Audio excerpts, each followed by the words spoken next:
adi bir beşerden mükemmel insanga aylanış seperimizge merhamet. Kelingler, bu qiziqarliq temaga birlashingga paqaygi. O'ylab baqarmisiz, nima uchun biz insonlar butkul koinotning jevhiri deb atalamiz? Buning sirri bekla cho'ng'ur. Sheyx G'olib aytgandek, o'zingizga hurmat bilan qaraying. Chunki siz dal mushu g'oya zo'r koinotning ko'z qarchug'isi. İslam felsefesinde sırttaki çeksiz çoğun kainat bilen, içimizdeki küçük kainat yani insan nihayeti asıl siliştirilüdür.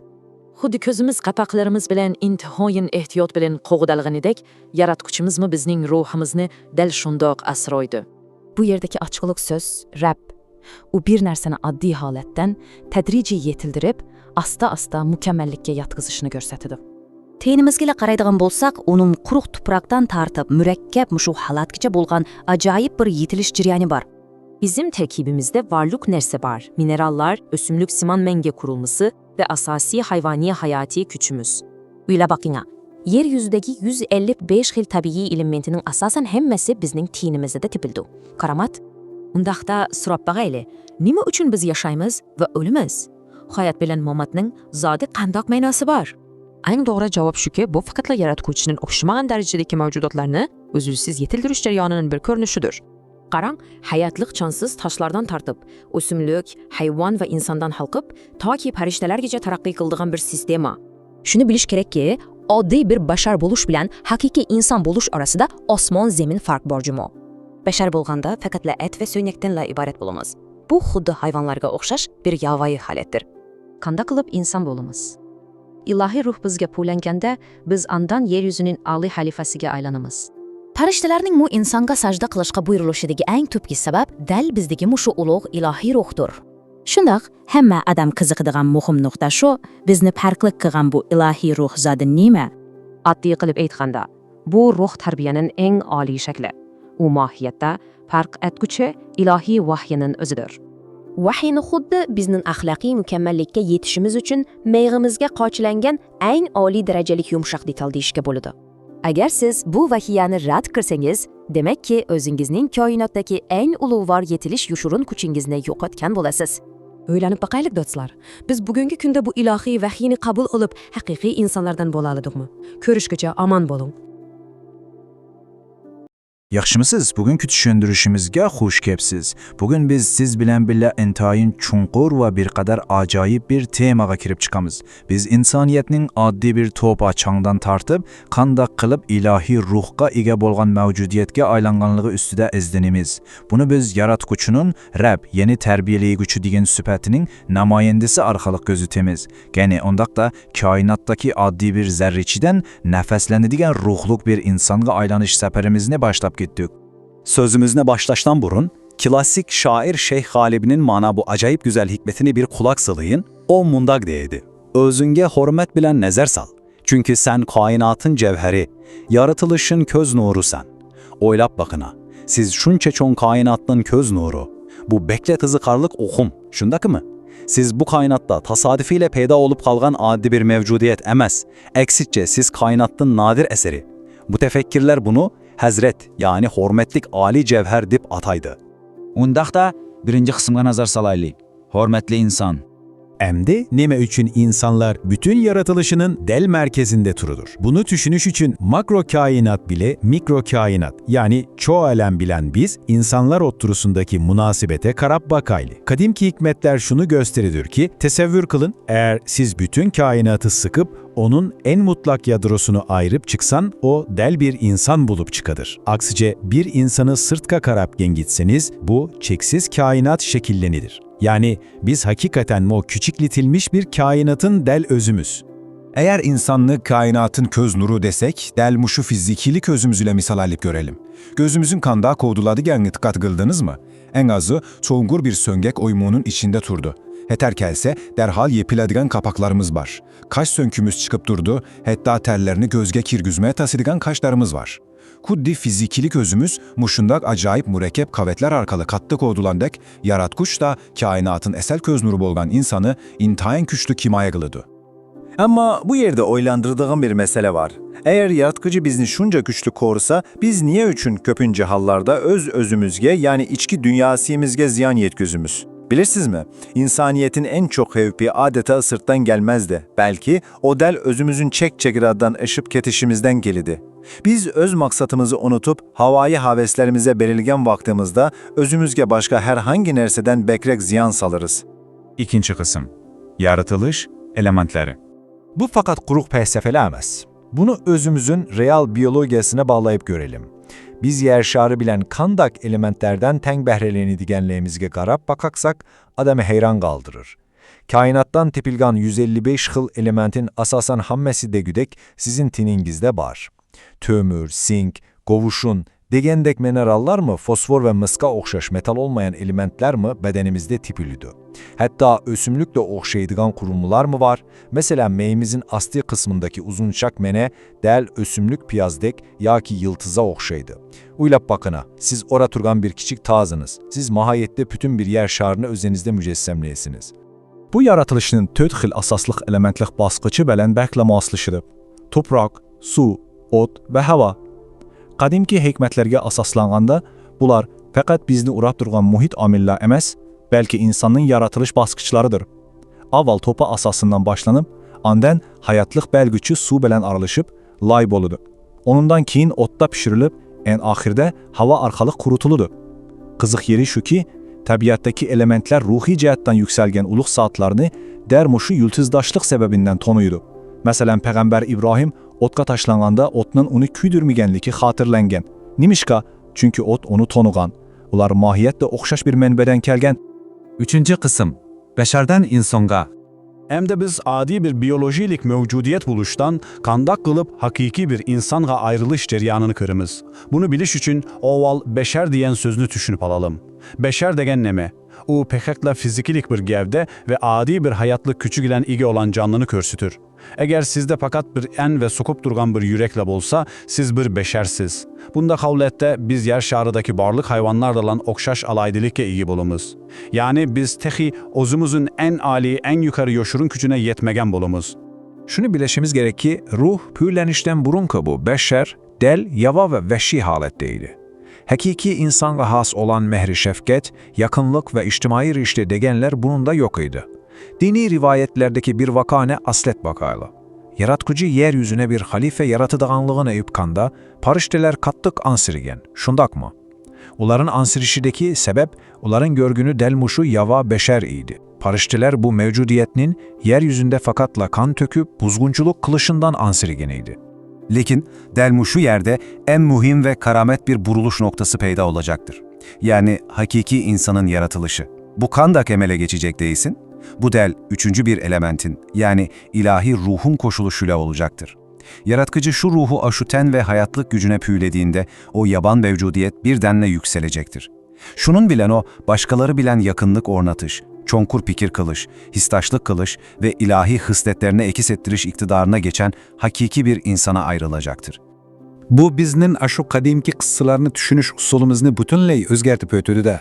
Kur'an'daki maşhur bir ayette biz sizlerini yarattık, sizlerge şekil berdik, annen tarıştilerge Adem'ge sajda kılınlar dedik. Köpçülük bu yerdeki köplük şekildeki sizler diyen söz bilen birlik şekildeki Adem arasındaki bağlanışka dikkat kılın. Menbelerde körsetilgendek siz del Adem, Adem bolsa siz. Bu degenlik bu bakatla neçe min yıl burun bulup ötken tarihi bir vakıya emas. O hazır del muşu minutlarda siz ve mende her birimizde davamlaşıyor ötken heyvatlik ve üzülüksüz bir yaratılış ceryanıdır. 4. kısım. Ruhning püvlümişim. Bu yerdeki en halkılık noktanı bilip alalım. Bu ruh fakatla bir xil sırlık, tilsim uçkun emas. O Rab degen mübarek isimnin en âli namayendesi. Rab degen söz rizik bergüçü, en addi bir nerseni alıp onu asla terakki kıldırıp kemaletki yetküzgüçü egen manalarını bildirödü. Şunga insanga ruh püyleniş deginimiz, yaratkuçunun özünün Rab süpeti bilen, özü yaratkan nadir eserige can kürgüzüp, onu en ali haletke kötürüşüden ibarettir. Ruhqa ega bolgandan keyin biz insonlarga g'oyat zo'r bir vazifa yuklangan. Bu xuddi biz bir xalifa yoki qurilishchi shogird qilib tanlanganga o'xshaydi. Yer shari bo'lsa bizning g'oyat zo'r bir qurilish maydonimiz. Bizga aql porasat, ruh va erkin iroda ota qilingan bo'lib, maqsad eng oliy yaratquvchiga vakolatan bu go'zal dunyoni texmo gullantirish va mukammallashtirishdir.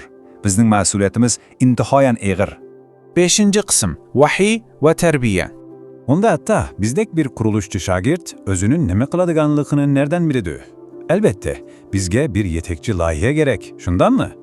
Bu yerde biz rububiyet yaki terbiye degen bir yadroluk hukum bilen tanışıp çıkamız. Terbiye bir nersini onun en addi, en deslepki haletinden elip, onu kadama kadam perveriş kılıp, ta ki o en yukarı kamaletki yetgüçe yetekleş degenliktir. Yaratkuçu bizni yaratıpla taşlap koymaydı. Eksitçe, Reb'nin mahiyeti bizni üzlüksüz, mihribanlık binen, alga silcitip turuduğan bir terbiyeleş cereyanıdır.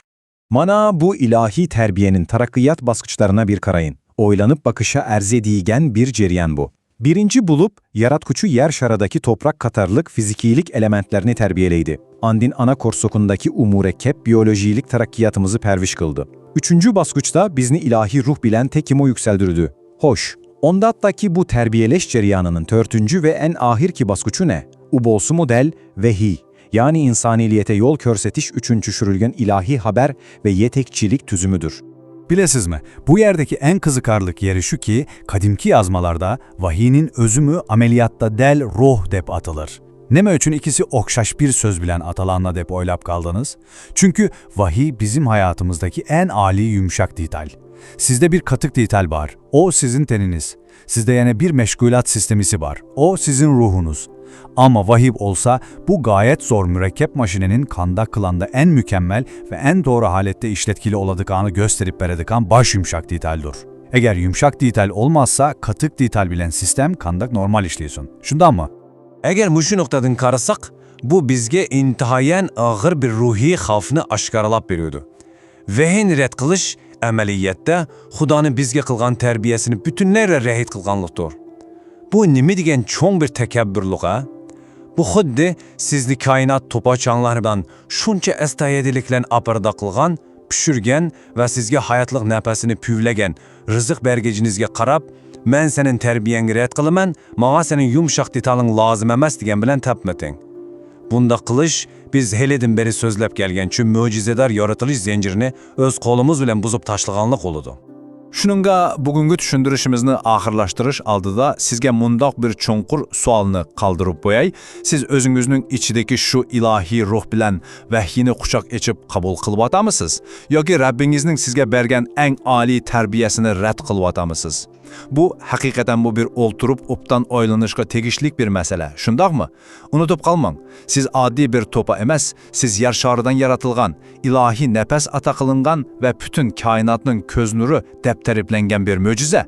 Undaqda siz özünüzge kaçılangan o ali yumuşak deytalını kandak işletisiz. Bugün biz bilen birle bolğununuzga köptün köp rahmet. İzlenişini ve örgenişini hergiz toxtatıp koymang. Keyingi qaydımlıq düşündürüşümüzde körüşkünçe aman bolun.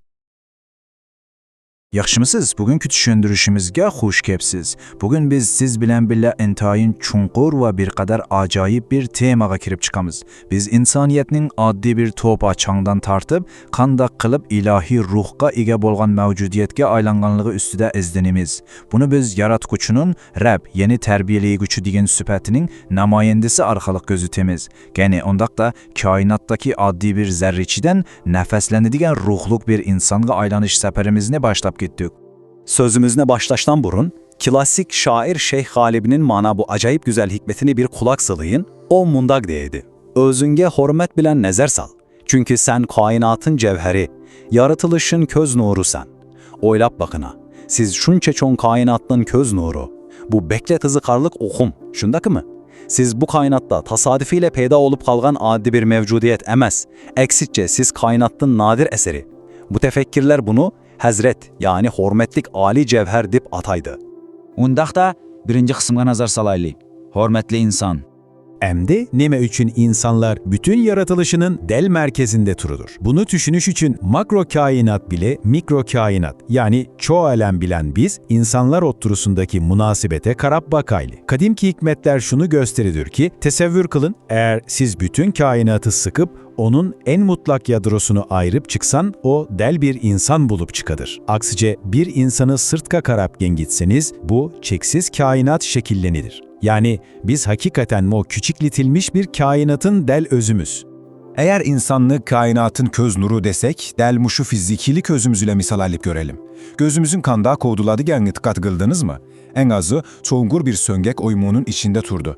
Heter kelse derhal yepiladigan kapaklarımız var. Kaş sönkümüz çıkıp durdu, hatta terlerini gözge kirgüzmeye tasıdigan kaşlarımız var.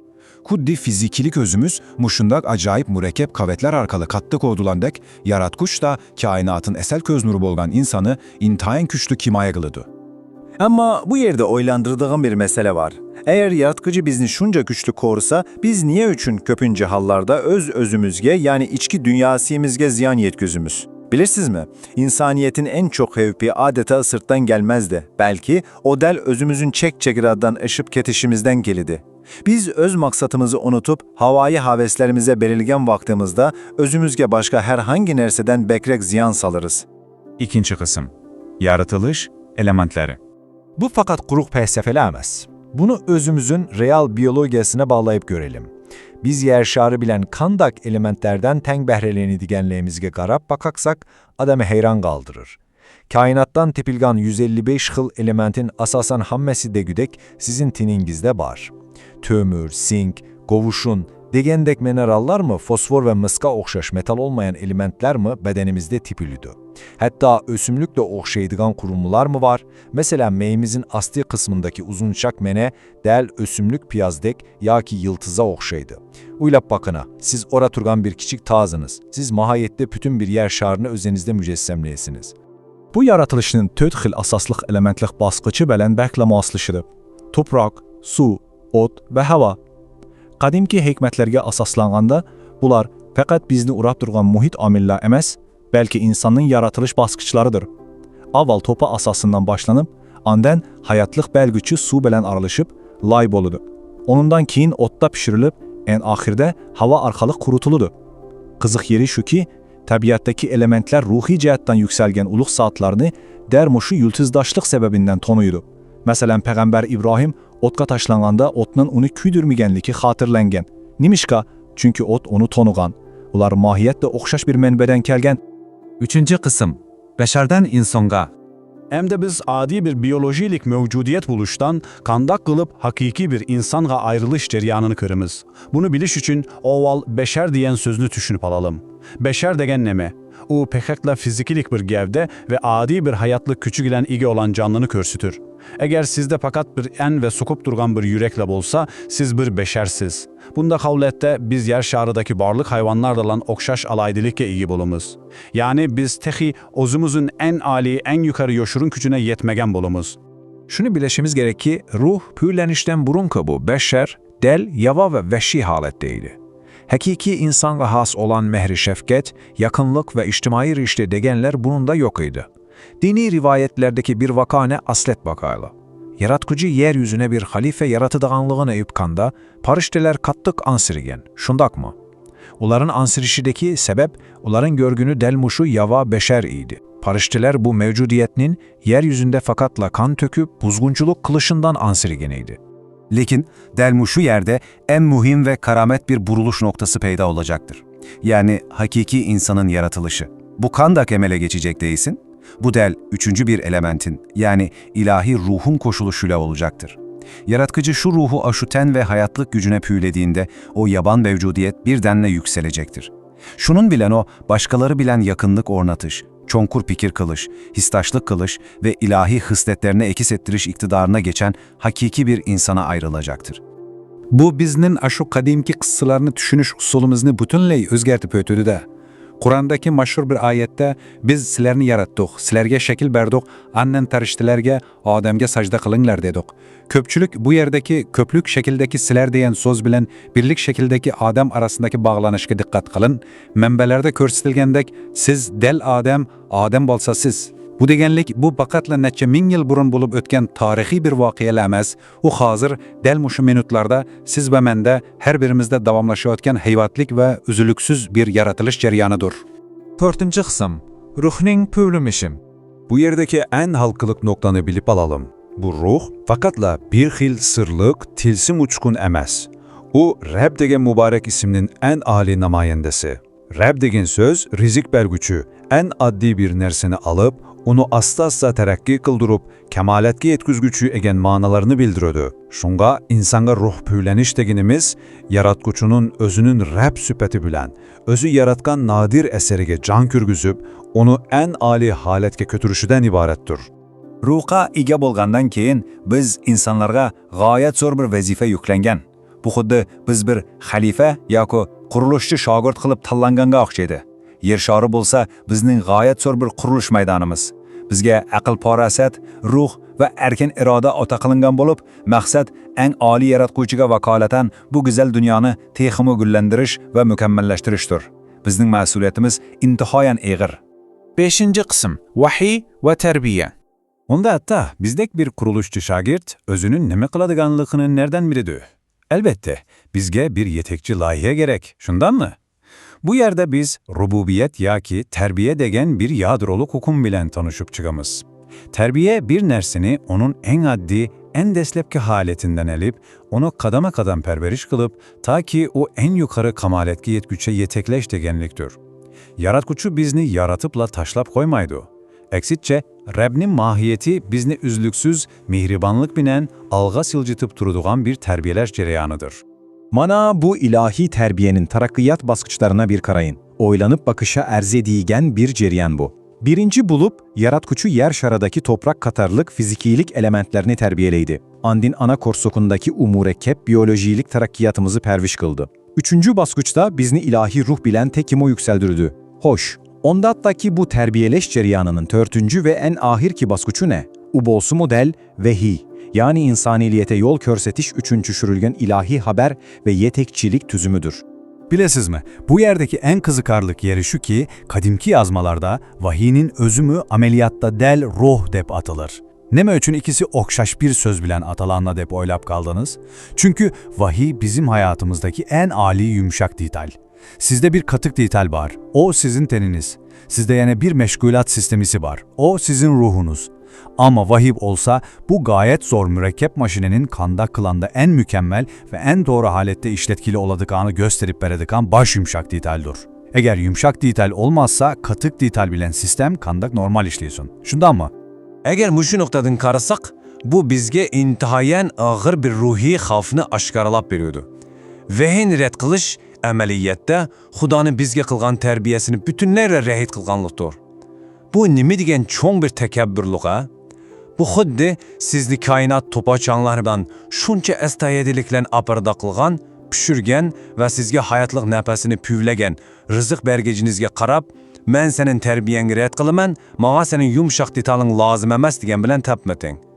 Bunda kılış, biz helidin beri sözlep gelgen çün möcizedar yaratılış zincirini öz kolumuz bilen buzup taşlıganlık oludu. Şununla bugünkü düşündürüşümüzü ahırlaştırış aldıda sizge mundaq bir çonqur sualını kaldırıp boyay. Siz özünüzün içideki şu ilahi ruh bilen vahyini kuşak içip kabul kılıp atamısınız? Yoki Rabbinizin sizge bergen en ali terbiyesini red kılıp atamısınız?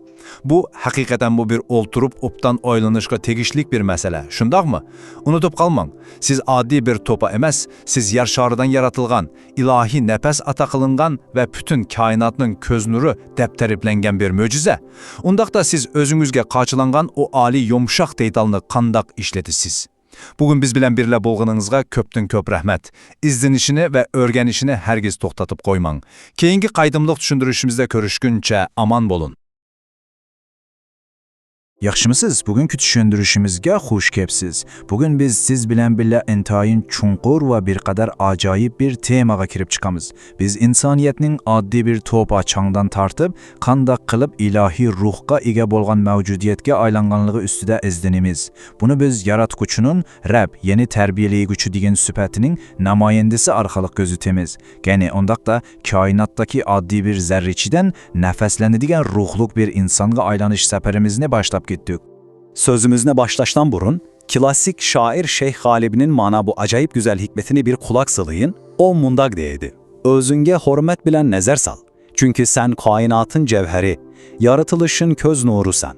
Oylap bakına, siz şunça çoğun kainatın köz nuru. Bu beklet hızıkarlık okum, şundaki mı? Siz bu kainatta tasadifiyle peyda olup kalgan adi bir mevcudiyet emez. Eksitçe siz kainattın nadir eseri. Bu tefekkirler bunu Hazret, yani hormetlik Ali cevher dip ataydı. Undaqda birinci qismga nazar salaylik. Hurmatli inson. Emdi neme üçün insanlar bütün yaratılışının del merkezinde turudur. Bunu düşünüş için makro kainat bile mikro kainat yani çoğu alem bilen biz insanlar oturusundaki münasebete karab bakaylı. Kadimki hikmetler şunu gösteridir ki tesevvür kılın eğer siz bütün kainatı sıkıp onun en mutlak yadrosunu ayırıp çıksan o del bir insan bulup çıkadır. Aksice bir insanı sırtka karapgen gitseniz bu çeksiz kainat şekillenidir. Yani biz hakikaten o küçükletilmiş bir kainatın del özümüz. Eğer insanlık kainatın köz nuru desek, del muşu fizikili közümüz ile misal alıp görelim. Gözümüzün kanda kovduladıgen dikkat kıldınız mı? En azı çoğungur bir söngek oymunun içinde turdu. Heter kelse derhal yepiladigan kapaklarımız var. Kaş sönkümüz çıkıp durdu, hatta terlerini gözge kirgüzmeye tasıdigan kaşlarımız var. Kuddi fizikilik özümüz muşundak acayip mürekkep kavetler arkalı katlı koğdulandek, yaratkuş da kainatın esel köz nuru bolgan insanı intayin küçlü kimaya kılıdı. Ama bu yerde oylandırdığım bir mesele var. Eğer yaratıcı bizni şunca güçlü korusa, biz niye üçün köpünce hallarda öz özümüzge yani içki dünyasımızge ziyan yetközümüz? Bilirsiniz mi? İnsaniyetin en çok hevpi adeta sırttan gelmezdi. Belki o del özümüzün çekiradan ışıp ketişimizden gelidi. Biz öz maksatımızı unutup havai haveslerimize belirgen vaktimizde özümüzge başka herhangi nerseden bekrek ziyan salırız. İkinci kısım. Yaratılış elementleri. Bu fakat kuruk felsefeler emas. Bunu özümüzün real biyolojisine bağlayıp görelim. Biz yer şarı bilen kandak elementlerden teng behreleni digenliğimizge qarab bakaksak adamı heyran kaldırır. Kainattan tipilgan 155 xil elementin asasan hammesi de güdek sizin tiningizde var. Tömür, sink, kovuşun, degendek minerallar mı, fosfor ve mıska okşaş metal olmayan elementler mi bedenimizde tipilüdü. Hatta ösümlükle okşaydıgan kurumlar mı var? Mesela meyimizin asli kısmındaki uzunçak mene del ösümlük piyazdek ya ki yıltıza okşaydı. Uylap bakına, siz ora turgan bir kiçik tazınız. Siz mahayette bütün bir yer şarını özenizde mücessemleyesiniz. Bu yaratılışının töt xil asaslık elementlik baskıcı belen bərklə maslışıdır. Toprak, su, ot ve hava. Qadimki hikmetlerge asaslanğanda bular faqat bizni urab durğan muhit amillər emas, belki insanın yaratılış baskıçlarıdır. Aval topa asasından başlanıp, anden hayatlık belgüçü su bilen aralışıp, lay boludu. Onundan keyin otta pişirilip, en ahirde hava arkalık kurutuludu. Kızık yeri şu ki, tabiattaki elementler ruhi cihettan yükselgen uluk saatlerini dermuşu yültüzdaşlık sebebinden tonuydu. Mesela Peygamber İbrahim otka taşlanğanda otnun onu küydürmigenliki hatırlengen. Nimişka? Çünkü ot onu tonugan. Ular mahiyetle okşaş bir menbeden kelgen. Üçüncü kısım. Beşerden insonga. Hem de biz adi bir biyolojilik mevcudiyet buluştan kandak kılıp hakiki bir insanğa ayrılış ceryanını kırımız. Bunu biliş için oval beşer diyen sözünü düşünüp alalım. Beşer degen neme? O pekekle fizikilik bir gevde ve adi bir hayatlık küçük ilen igi olan canlını körsütür. Eğer sizde fakat bir en ve sokup durgan bir yürekle bolsa, siz bir beşersiz. Bunda kavlette biz yer şarıdaki barlık hayvanlarla olan okşaş alaydilikle iyi bolumuz. Yani biz tehi ozumuzun en ali, en yukarı yoşurun gücüne yetmegen bolumuz. Şunu bileşimiz gerek ki ruh pürlenişten burun bu beşer, del, yava ve veşi haletteydi. Hakiki insana has olan mehri şefket, yakınlık ve içtimai rişte degenler bunun da yok idi. Dini rivayetlerdeki bir vakane aslet bakayla. Yaratkıcı yeryüzüne bir halife yaratıdağanlığına yüpkanda, parişteler kattık ansirigen, şundak mı? Onların ansirişideki sebep, onların görgünü delmuşu yava beşer idi. Parişteler bu mevcudiyetinin yeryüzünde fakatla kan töküp buzgunculuk kılışından ansirigeniydi. Lekin delmuşu yerde en mühim ve karamet bir buruluş noktası peyda olacaktır. Yani hakiki insanın yaratılışı. Bu kandak emele geçecek değilsin. Bu del üçüncü bir elementin yani ilahi ruhun koşuluşuyla olacaktır. Yaratkıcı şu ruhu aşuten ve hayatlık gücüne püylediğinde o yaban mevcudiyet birdenle yükselecektir. Şunun bilen o başkaları bilen yakınlık ornatış, çonkur pikir kılış, histaşlık kılış ve ilahi hısletlerine ekis ettiriş iktidarına geçen hakiki bir insana ayrılacaktır. Bu biznin aşu kadimki kıssalarını düşünüş usulümüzünü bütünley özgertip ötüdü de. Kur'andaki meşhur bir ayette biz sizlerini yarattık, sizlerge şekil berdik, annen tarıştilerge Adem'ge sajda kılınlar dedik. Köpçülük bu yerdeki köplük şekildeki sizler diyen söz bilen birlik şekildeki Adem arasındaki bağlanışka dikkat kılın. Menbelerde körsetilgendek siz del Adem, Adem bolsa siz. Bu degenlik bu bakatla neçe min yıl burun bulup ötken tarihi bir vakiyeler emas. O hazır del muşu minutlarda siz ve mende her birimizde davamlaşıyotken heyvatlik ve üzülüksüz bir yaratılış ceryanıdır. 4. kısım. Ruhning pövlümişim. Bu yerdeki en halkılık noktanı bilip alalım. Bu ruh fakatla bir xil sırlık, tilsim uçkun emas. O Rab degen mübarek isimnin en âli namayendesi. Rab degen söz rizik bergüçü, en addi bir nerseni alıp, onu asta terakki kıldırıp, kemaletki yetküzgüçü egen manalarını bildirödü. Şunga insanga ruh püyleniş deginimiz, yaratkuçunun özünün Rab süpeti bilen, özü yaratkan nadir eserige can kürgüzüp, onu en âli haletke kötürüşüden ibarettir. Ruhqa ega bolgandan keyin biz insonlarga g'oyat zo'r bir vazifa yuklangan. Bu xuddi biz bir xalifa yoki qurilishchi shogird qilib tanlanganga o'xshaydi. Yer shari bo'lsa bizning g'oyat zo'r bir qurilish maydonimiz. Bizga aql parasat, ruh va erkin iroda ota qilingan bo'lib, maqsad eng oliy yaratquvchiga vakolatan bu go'zal dunyoni texmo gullantirish va mukammallashtirishdir. Bizning mas'uliyatimiz intihoyan eg'ir. 5. kısım. Vahiy ve terbiye. Onda hatta bizdek bir kuruluşçu şagirt özünün neme kıladıganlığını nereden biledi? Elbette bizge bir yetekçi layihe gerek. Şundan mı? Bu yerde biz rububiyet ya ki terbiye degen bir yadroluk hukum bilen tanışıp çıkamız. Terbiye bir nersini onun en addi, en deslepki haletinden elip, onu kadama kadam perveriş kılıp, ta ki o en yukarı kamaletki yetküçe yetekleş degenliktir. Yaratkuçu bizni yaratıpla taşlap koymaydı. Eksitçe, Rab'nin mahiyeti bizni üzlüksüz, mihribanlık binen, alga silcitip turuduğan bir terbiyeleş cereyanıdır. Mana bu ilahi terbiyenin tarakkiyat baskıçlarına bir karayın. Oylanıp bakışa erzediğigen bir cereyan bu. Birinci bulup, yaratkuçu yer şaradaki toprak katarlık fizikilik elementlerini terbiyeleydi. Andin ana korsokundaki umurekkep biyolojilik tarakkiyatımızı perviş kıldı. Üçüncü baskıçta bizni ilahi ruh bilen tekimo yükseldirdi. Hoş, ondattaki bu terbiyeleş cereyanının törtüncü ve en ahirki baskıçı ne? Ubolsu model vehiy. Yani insaniliyete yol körsetiş üçüncü şürülgen ilahi haber ve yetekçilik tüzümüdür. Bilesiz mi? Bu yerdeki en kızıkarlık yeri şu ki, kadimki yazmalarda vahiyinin özümü ameliyatta del ruh dep atılır. Neme üçün ikisi okşaş bir söz bilen atalanla dep oylap kaldınız? Çünkü vahiy bizim hayatımızdaki en âli yumuşak dital. Sizde bir katık dital var, o sizin teniniz. Sizde yani bir meşgulat sistemisi var, o sizin ruhunuz.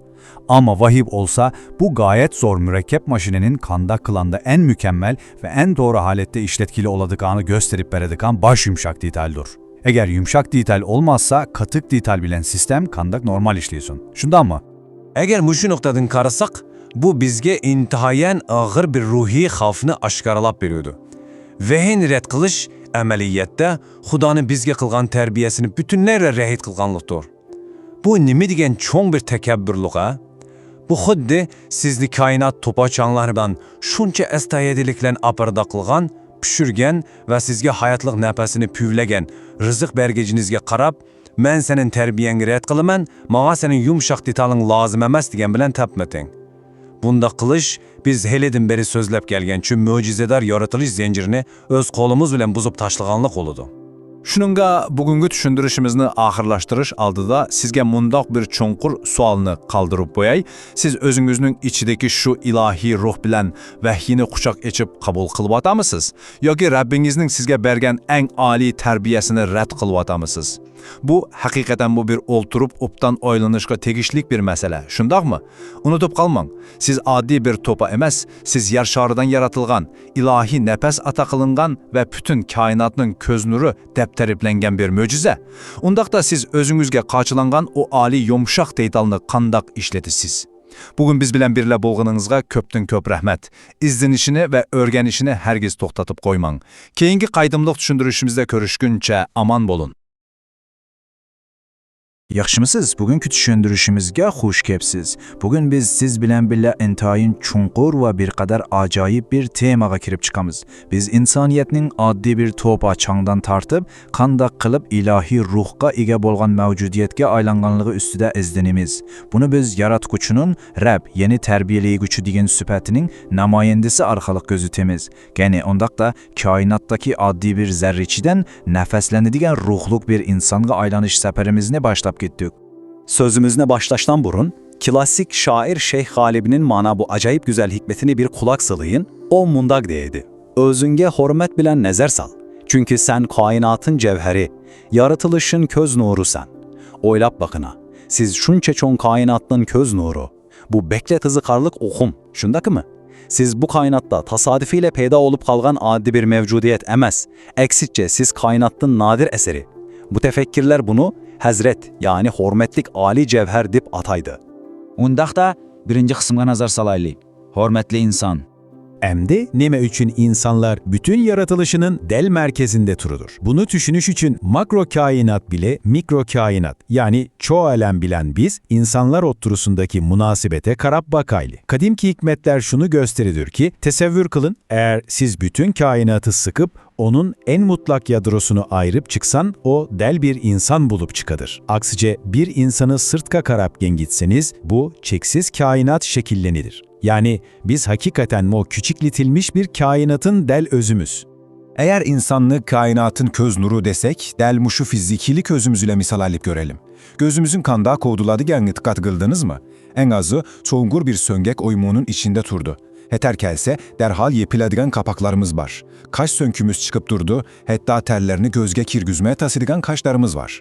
Kuddi fizikilik özümüz muşundak acayip mürekkep kavetler arkalı katlı koğdulandek, yaratkuş da kainatın esel köz nuru bolgan insanı intayin küçlü kimaya kılıdı. Ama bu yerde oylandırdığım bir mesele var. Eğer yaratıcı bizni şunca güçlü korusa, biz niye üçün köpünce hallarda öz özümüzge yani içki dünyasımızge ziyan yetküzümüz? Bilirsiniz mi? İnsaniyetin en çok hevpi adeta sırttan gelmezdi. Belki o del özümüzün çek çekiradan ışıp ketişimizden gelidi. Biz öz maksatımızı unutup havai haveslerimize belirgen vaktimizde özümüzge başka herhangi nerseden bekrek ziyan salırız. İkinci kısım. Yaratılış elementleri. Bu fakat kuruk felsefeler emas. Bunu özümüzün real biyolojisine bağlayıp görelim. Biz yer şarı bilen kandak elementlerden teng behreleni digenliğimizge qarab bakaksak adamı heyran kaldırır. Kainattan tepilgan 155 xil elementin asasan hammesi de güdek sizin tiningizde var. Tömür, sink, kovuşun, degendek minerallar mı, fosfor ve mıska okşaş metal olmayan elementler mi bedenimizde tipilüdü. Hatta ösümlükle okşaydıgan kurumlar mı var? Mesela meyimizin asli kısmındaki uzunçak mene del ösümlük piyazdek ya ki yıltıza okşaydı. Uylap bakına, siz ora turgan bir kiçik tazınız. Siz mahayette bütün bir yer şarını özenizde mücessemleyesiniz. Bu yaratılışının töt xil asaslık elementlik baskıcı belen bərklə maslışıdır. Toprak, su, ot ve hava. Qadimki hikmetlerge asaslanğanda bunlar faqat bizni urab durgan muhit amillər emas, belki insanın yaratılış baskıçlarıdır. Aval topa asasından başlanıp, anden hayatlık belgüçü su bilen aralışıp, lay boludu. Onundan keyin otta pişirilip, en ahirde hava arkalık kurutuludu. Kızık yeri şu ki, tabiattaki elementler ruhi cihettan yükselgen uluk saatlerini dermuşu yültüzdaşlık sebebinden tonuydu. Mesela Peygamber İbrahim otka taşlanğanda otnun onu küydürmigenliki hatırlengen. Nimişka? Çünkü ot onu tonugan. Ular mahiyetle okşaş bir menbeden kelgen. Üçüncü kısım. Beşerden insonga. Hem de biz adi bir biyolojilik mevcudiyet buluştan kandak kılıp hakiki bir insanğa ayrılış ceryanını kırımız. Bunu biliş için oval beşer diyen sözünü düşünüp alalım. Beşer degen neme? O pekekle fizikilik bir gevde ve adi bir hayatlık küçük ilen igi olan canlını körsütür. Eğer sizde fakat bir en ve sokup durgan bir yürekle bolsa, siz bir beşersiz. Bunda kavlette biz yer şarıdaki barlık hayvanlarla olan okşaş alaydilikle iyi bolumuz.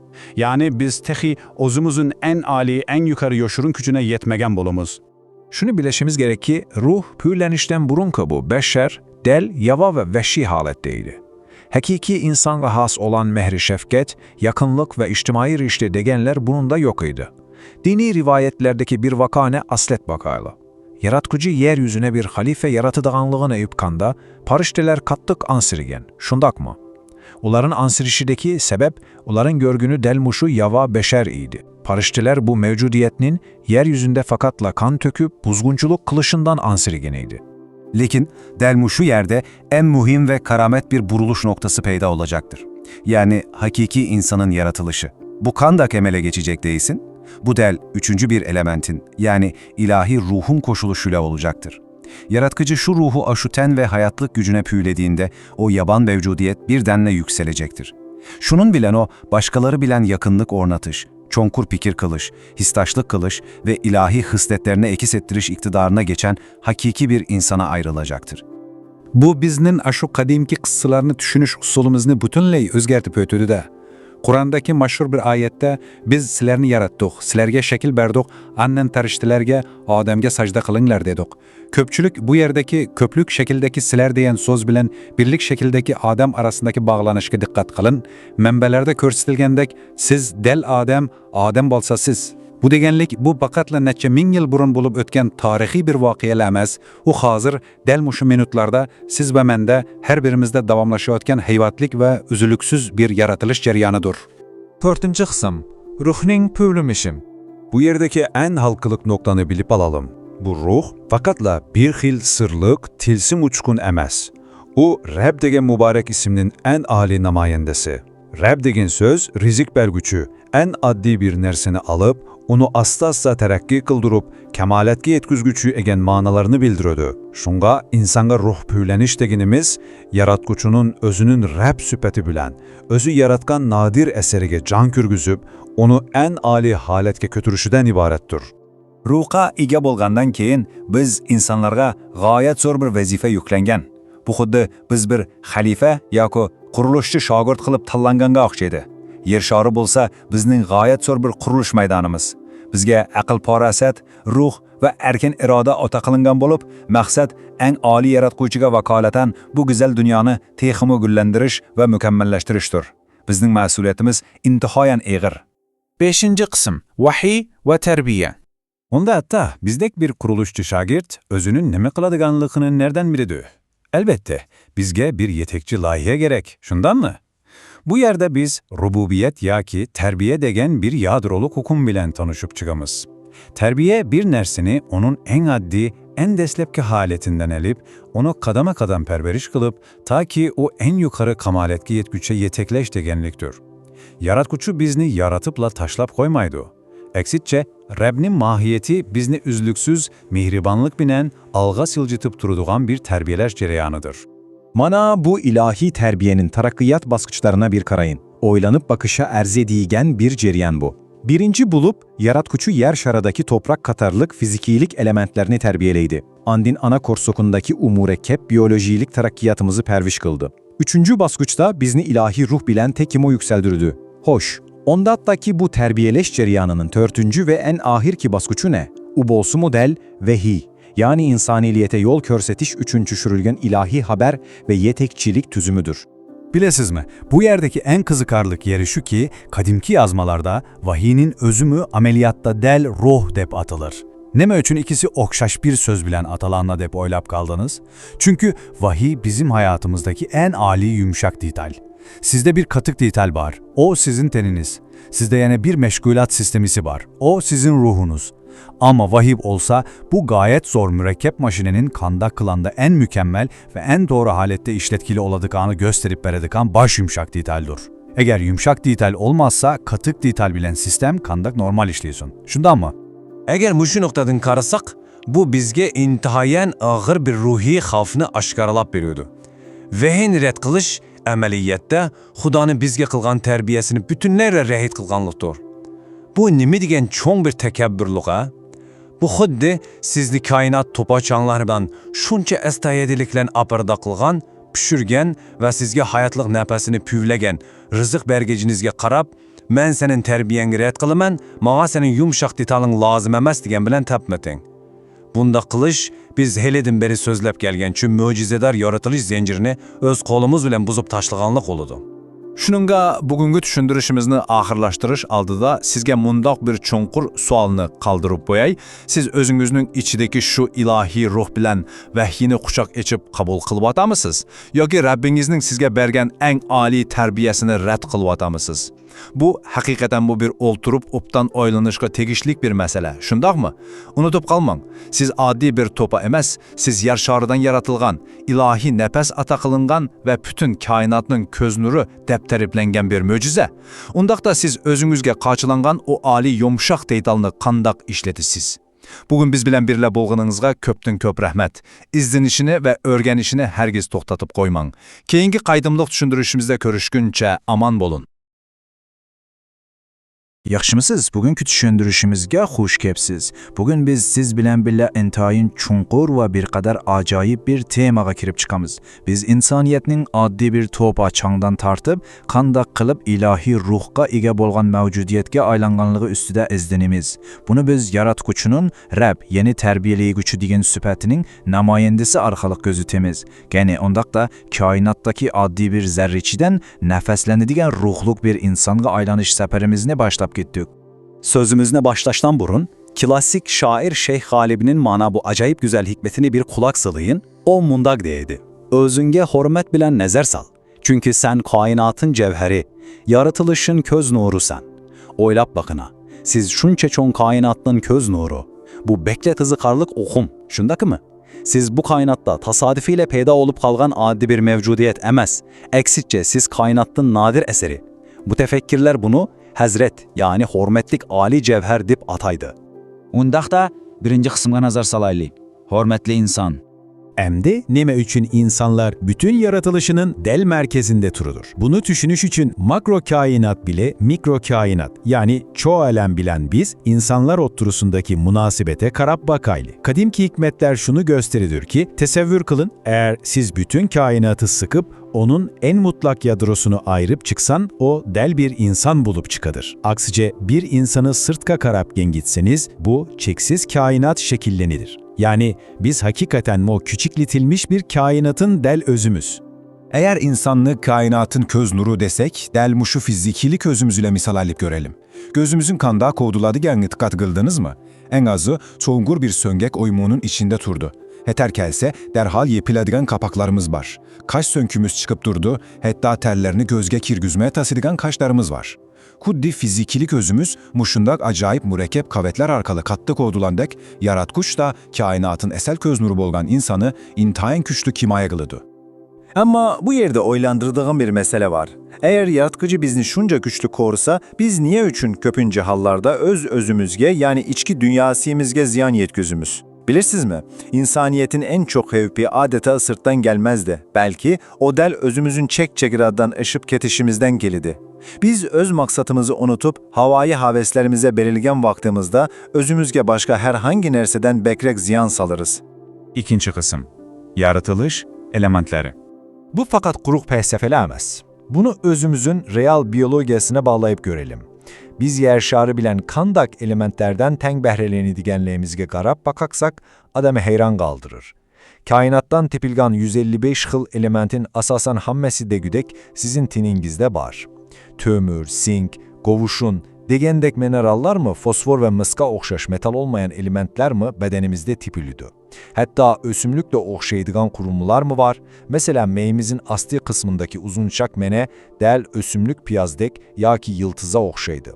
Uylap bakına, siz ora turgan bir kiçik tazınız. Siz mahayette bütün bir yer şarını özenizde mücessemleyesiniz.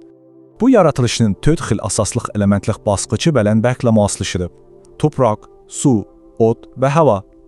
Qadimki hikmetlerge asaslanğanda bular faqat bizni urab durgan muhit amillər emas, belki insanın yaratılış baskıçlarıdır. Avval topa asasından başlanıp, anden hayatlık belgüçü su bilen aralışıp, lay boludu. Onundan keyin otta pişirilip, en ahirde hava arkalık kurutuludu. Kızık yeri şu ki, tabiattaki elementler ruhi cihettan yükselgen uluq saatlarını dermuşu yültüzdaşlık sebebinden tonuydu. Mesela Peygamber İbrahim otka taşlanğanda otnun onu küydürmigenliki hatırlengen. Nimişka, çünkü ot onu tonugan. Ular mahiyetle okşaş bir menbeden kelgen. Üçüncü kısım. Beşerden insonga. Hem biz adi bir biyolojilik mevcudiyet buluştan kandak kılıp hakiki bir insanğa ayrılış ceryanını kırımız. Bunu biliş için oval beşer diyen sözünü düşünüp alalım. Beşer degen neme? O pekekle fizikilik bir gevde ve adi bir hayatlık küçük ilen igi olan canlını körsütür. Eğer sizde fakat bir en ve sokup durgan bir yürekle bolsa, siz bir beşersiz. Bunda kavlette biz yer şarıdaki barlık hayvanlarla lan okşaş alaydilikle iyi bolumuz. Yani biz tehi ozumuzun en ali, en yukarı yoşurun küçüne yetmegen bolumuz. Şunu bileşimiz gerek ki ruh pürlenişten burun bu beşer, del, yava ve vəhşi haletteydi. Hakiki insanga has olan mehri şefket, yakınlık ve içtimai rişte degenler bunun da yok idi. Dini rivayetlerdeki bir vakane aslet bakayla. Yaratkucu yeryüzüne bir halife yaratıdığanlığını eyüpkanda, parişteler kattık ansirigen. Şundak mı? Onların ansirişideki sebep, onların görgünü delmuşu yava beşer idi. Parişteler bu mevcudiyetinin yeryüzünde fakatla kan töküp buzgunculuk kılışından ansirigeniydi. Lekin delmuşu yerde en mühim ve karamet bir buruluş noktası peyda olacaktır. Yani hakiki insanın yaratılışı. Bu kandak emele geçecek değilsin. Bu del üçüncü bir elementin yani ilahi ruhun koşuluşuyla olacaktır. Yaratkıcı şu ruhu aşuten ve hayatlık gücüne püylediğinde o yaban mevcudiyet birdenle yükselecektir. Şunun bilen o başkaları bilen yakınlık ornatış, çonkur pikir kılış, histaşlık kılış ve ilahi hısletlerine ekis ettiriş iktidarına geçen hakiki bir insana ayrılacaktır. Bu biznin aşu kadimki kıssalarını düşünüş usulümüzni bütünley özgertip ötüdü de. Kur'an'daki maşhur bir ayette biz sizlerini yarattık, sizlerge şekil berdik, annen tarıştilerge, Adem'ge sajda kılınlar dedik. Köpçülük bu yerdeki köplük şekildeki sizler diyen söz bilen birlik şekildeki Adem arasındaki bağlanışka dikkat kılın. Menbelerde körsetilgendek siz del Adem, Adem bolsa siz. Bu degenlik bu bakatla neçe min yıl burun bulup ötken tarihi bir vakiyel emez. O hazır del muşu minutlarda siz ve mende her birimizde davamlaşıyotken heyvatlik ve üzülüksüz bir yaratılış ceryanıdır. 4. kısım. Ruhning püvlümişim. Bu yerdeki en halkılık noktanı bilip alalım. Bu ruh fakatla bir hil sırlık, tilsim uçkun emez. O Rab degen mübarek isimnin en âli namayendesi. Rab degen söz rizik bergüçü, en addi bir nerseni alıp, onu asta terakki kıldırıp, kemaletki yetküzgüçü egen manalarını bildirödü. Şunga insanga ruh püyleniş deginimiz, yaratkuçunun özünün Rab süpeti bilen, özü yaratkan nadir eseriga can kürgüzüp, onu en âli haletke kötürüşüden ibarettir. Ruhqa ega bolgandan keyin biz insonlarga g'oyat zo'r bir vazifa yuklangan. Bu xuddi biz bir xalifa yoki qurilishchi shogird qilib tanlanganga o'xshaydi. Yer shari bo'lsa bizning g'oyat zo'r bir qurilish maydonimiz. Bizga aql parasat, ruh va erkin iroda ota qilingan bo'lib, maqsad eng oliy yaratquvchiga vakolatan bu go'zal dunyoni texmo gullantirish va mukammallashtirishdir. Bizning mas'uliyatimiz intihoyan eg'ir. 5. kısım. Vahiy ve terbiye. Onda hatta bizdek bir kuruluşçu şagirt özünün neme kıladıganlığının nereden bilidir? Elbette bizge bir yetekçi layığa gerek. Şundan mı? Bu yerde biz rububiyet ya ki terbiye degen bir yadroluk hukum bilen tanışıp çıkamız. Terbiye bir nersini onun en addi, en deslepki haletinden elip, onu kadama kadam perveriş kılıp, ta ki o en yukarı kamaletki yetküçe yetekleş degenliktir. Yaratkuçu bizni yaratıpla taşlap koymaydı. Eksitçe, Rab'nin mahiyeti bizni üzlüksüz, mihribanlık binen, alga silcitıp turuduğan bir terbiyeleş cereyanıdır. Mana bu ilahi terbiyenin tarakkiyat baskıçlarına bir karayın. Oylanıp bakışa erzediğigen bir ceryan bu. Birinci bulup, yaratkuçu yer şaradaki toprak katarlık fizikilik elementlerini terbiyeleydi. Andin ana korsokundaki umurekkep biyolojilik tarakkiyatımızı perviş kıldı. Üçüncü baskıçta bizni ilahi ruh bilen tekimo yükseldirdi. Hoş, ondattaki bu terbiyeleş ceryanının törtüncü ve en ahirki baskıçı ne? Ubolsu model vehiy. Yani insaniliyete yol körsetiş üçüncü şürülgen ilahi haber ve yetekçilik tüzümüdür. Bilesiz mi? Bu yerdeki en kızıkarlık yeri şu ki, kadimki yazmalarda vahiyinin özümü ameliyatta del ruh dep atılır. Neme üçün ikisi okşaş bir söz bilen atalanla dep oylap kaldınız? Çünkü vahiy bizim hayatımızdaki en âli yumuşak dital. Sizde bir katık dital var, o sizin teniniz. Sizde yine bir meşgulat sistemisi var, o sizin ruhunuz. Ama vahiy olsa bu gayet zor mürekkep maşinenin kanda kılanda en mükemmel ve en doğru halette işletkili oladıkanı gösterip beredikan baş yumuşak ditaldur. Eğer yumuşak dital olmazsa katık dital bilen sistem kandak normal işliyorsun. Şundan mı? Agar mushu nuqtadan qarasak, bu bizga intahoyan og'ir bir ruhiy xavfni oshkoralab beradi. Vahin rad qilish amaliyotda Xudoning bizga qilgan tarbiyasini butunlay rad qilganlikdir. Bu nima degan cho'ng bir takabburlik a? Bu xuddi sizni koinot to'pochanlari bilan shuncha astoydilliklan aparda qilgan, pishirgan va sizga hayotlik nafasini puvlagan rizq bergijinizga qarab, men sening tarbiyangga rad qilaman, menga sening yumshoq detaling lozim emas degan bilan tapmating. Bunda qilish biz helidan beri so'zlab kelgan shu mo'jizador yaratilish zanjirini o'z qo'limiz bilan buzib tashlaganlik bo'ladi. Shuningga bugungi tushuntirishimizni oxirlashtirish oldida sizga mundoq bir chunqur savolni qoldirib qo'yay. Siz o'zingizning ichidagi shu ilohiy ruh bilan vahyini quchoq echib qabul qilyapsizmi yoki Rabbingizning sizga bergan eng oliy tarbiyasini rad qilyapsizmi? Bu haqiqatan bu bir o'ltirib obdan o'ylanishga tegishli bir masala. Shundaqmi? Unutib qolmang. Siz oddiy bir to'pa emas, siz yer sharidan yaratilgan, ilohiy nafas ata qilingan va butun koinotning ko'z nuri deb tariflangan bir mo'jiza. Undaqda siz o'zingizga qochilangan o oliy yumshoq detalni qandoq ishlatasiz? Bugun biz bilan birga bo'lganingizga ko'pdan ko'p rahmat. İzlenishini va o'rganishini hargiz to'xtatib qo'ymang. Keyingi qaydimliq tushuntirishimizda ko'rishguncha amon bo'lin. Adi bir bashar degan mukammal insonga aylanish safarimizga marhamat. Kelinglar, bu qiziqarli temaga birlashishga paqayga. O'ylab baqarmisiz, nima uchun biz insonlar butkul koinotning javhiri deb atalamiz? Buning sirri bekla cho'ng'ur. Sheyx G'olib aytgandek, o'zingizga hurmat bilan qaraying. Chunki siz dal mushu g'oyat zo'r koinotning ko'z qarachog'isi. İslam felsefesinde sırttaki cheksiz cho'ng kainat bilan içimizdeki küçük kainat yani insan nihayeti asıl silishtirilüdür. Xuddi ko'zimiz qapaqlarimiz bilan intihoyin ehtiyot bilan qo'g'dalganidek, yaratquchimizmi bizning ruhimizni dal shundoq asroydi. Bu yerdagi ochiqlik so'z Rabb. U bir narsani oddiy holatdan tadrijiy yetildirib, asta-asta mukammallikka yatqizishini ko'rsatadi. Tenimizga qaraydigan bo'lsak, uning quruq tuproqdan tartib murakkab mushu holatgacha bo'lgan ajoyib bir yetilish jarayoni bor. Bizim terkibimizde varlık nerse var. Minerallar, ösümlük siman menge kurulması ve asasi hayvani hayati küçümüz. Öyle bakın, yeryüzündeki 155 xil tabii elementinin asasen hemmesi bizning tinimizde de tepildi. Karamat, undaqda surab bagayli, nima uchun biz yaşaymiz ve ölümüz? Hayat bilen mamatning zodi qandoq ma'nosi bor? Eng to'g'ri javob shuki, bu faqatla yaratuvchining o'xshamagan darajadagi mavjudotlarni uzluksiz yetildirish jarayonining bir ko'rinishidir. Qarang, hayotlik jonsiz toshlardan tortib, o'simlik, hayvon va insondan halqib, toki farishtalargacha taraqqiy qildigan bir sistema. Shuni bilish kerakki, oddiy bir bashar bo'lish bilan haqiqiy inson bo'lish orasida osmon zamin farq bor jumo. Bashar bo'lganda faqatla et va so'ynakdanla iborat bo'lamiz. Bu xuddi hayvonlarga o'xshash bir yovvoyi holatdir. Qanday qilib inson bo'lamiz? Ilohiy ruh bizga pulanganda, biz andan yer yuzining oliy xalifasiga aylanamiz.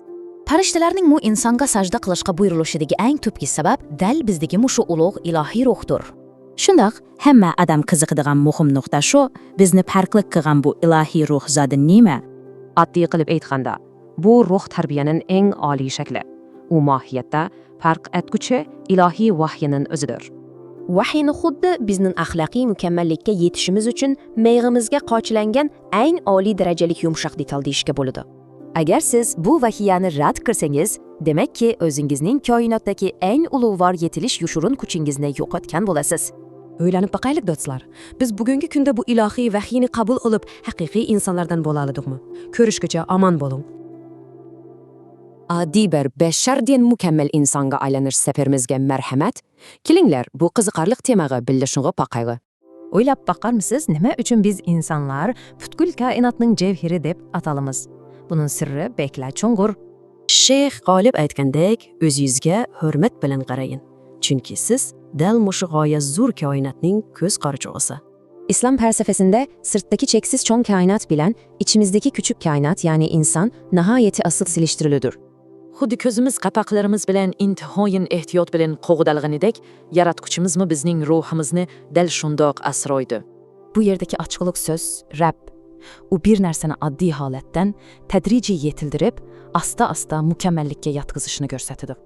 Tenimizga qaraydigan bo'lsak, uning quruq tuproqdan tartib murakkab mushu holatgacha bo'lgan ajoyib bir yetilish jarayoni bor. Bizim terkibimizde varlık nerse var, minerallar, ösümlük siman menge kurulması ve asasi hayvani hayati küçümüz. Öyle bakına, yeryüzüdeki 155 xil tabii elementinin asasen hemmesi bizning tinimizde de tepildi. Karamat, undaqda surab bagayli, nima uchun biz yaşaymiz ve ölümüz? Hayat bilen momatning zodi qandoq ma'nosi bor? Eng doğru cevap shuki, bu faqatla yaratuvchining o'xshamagan darajadagi mavjudotlarni uzluksiz yetildirish jarayonining bir ko'rinishidir. Qarang, hayatliq jonsiz toshlardan tortib, o'simlik, hayvon va insondan halqib, toki farishtalargacha taraqqiy qildigan bir sistema. Shuni bilish kerakki, oddiy bir bashar bo'lish bilan haqiqiy inson bo'lish orasida osmon zamin farq bor jumo. Bashar bo'lganda faqatla et va so'ynakdanla iborat bo'lamiz. Bu xuddi hayvonlarga o'xshash bir yovvoyi holatdir. Qanday qilib inson bo'lamiz? Ilohiy ruh bizga po'langanda, biz andan yer yuzining oliy xalifasiga aylanamiz. Farishtalarning mu insonga sajda qilishga buyurilishidagi eng tubki sabab dal bizdagi mushu ulug' ilohiy ruhdir. Shundoq, hamma odam qiziqadigan muhim nuqta shu, bizni farqli qilgan bu ilohiy ruh zodi nima? Oddiy qilib aytganda, bu ruh tarbiyaning eng oliy shakli. U mohiyatda farq etguchi ilohiy vahyining o'zidir. Vahyni xuddi bizning axloqiy mukammallikka yetishimiz uchun meyg'imizga qochilangan eng oliy darajalik yumshoq detal deyishga bo'ladi. Agar siz bu vahiyani rad qilsangiz, demakki o'zingizning koinotdagi eng ulug'vor yetilish yushurun kuchingizni yo'qotgan bo'lasiz. O'ylanib baqaylik do'stlar. Biz bugungi kunda bu ilohiy vahyini qabul qilib, haqiqiy insonlardan bo'la oladikmi? Ko'rishgacha omon bo'ling.